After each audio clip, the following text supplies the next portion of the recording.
ഏഷ്യാകപ്പിൽ ഇന്ന് വീണ്ടും ഇന്ത്യ പാകിസ്ഥാൻ പോരാട്ടം. വിവാദ സംഭവങ്ങളുടെ പശ്ചാത്തലത്തിൽ കരുതലോടെയാകും ICC കളിയെ സമീപിക്കുക. രാത്രി 8 മണിക്ക് ദുബായിലാണ് മത്സരം. ദുബായിൽ കഴിഞ്ഞ ഞായറാഴ്ച മത്സരത്തിന് മുൻപേ തന്നെ വിവാദങ്ങൾ പൊട്ടിപ്പുറപ്പെട്ടിരുന്നു. ടോസിനു മുന്നേ ഇരു ക്യാപ്റ്റന്മാരും കൈകൊടുത്തില്ല.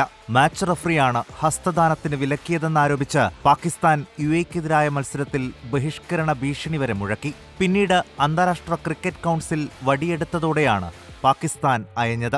എന്നാൽ സൂപ്പർ ഫോറിലും ആൻഡി പൈക്രോഫ്റ്റ് തന്നെയാണ് മാച്ച് റഫറി എന്നറിഞ്ഞതോടെ പാകിസ്ഥാൻ ഇന്ത്യക്കെതിരായ പ്രീ മാച്ച് പ്രസ് കോൺഫറൻസും ഒഴിവാക്കി. മത്സരത്തിലേക്ക് വരുമ്പോൾ 3 ജയിച്ച് ഗ്രൂപ്പ് ചാമ്പ്യന്മാരായാണ് ഇന്ത്യ മുന്നേറിയത്. ഒമാനെതിരെ വിശ്രമിച്ച ജസ്പ്രീത് ബുംറയും വരുൺ ചക്രവർത്തിയും തിരിച്ചെത്തും. കളിയിലെ താരമായ സഞ്ജു സാംസനെ പാകിസ്ഥാനെതിരെയും സ്ഥാനക്കയറ്റം നൽകുമോ എന്നാണ് ഏവരും ഉറ്റുനോക്കുന്നത്. മറുവശത്ത് അസ്ഥിരതയാണ് പതിവ് പോലെ പാകിസ്ഥാനെ അലട്ടുന്നത്. തുടർച്ചയായ 3 മത്സരങ്ങളിലും 0-ന് പുറത്തായ ഓപ്പണർ സായിം അയൂബിന് മികച്ചൊരു തിരിച്ചുവരവും നടത്തേണ്ടതുണ്ട്. Sports desk reporter.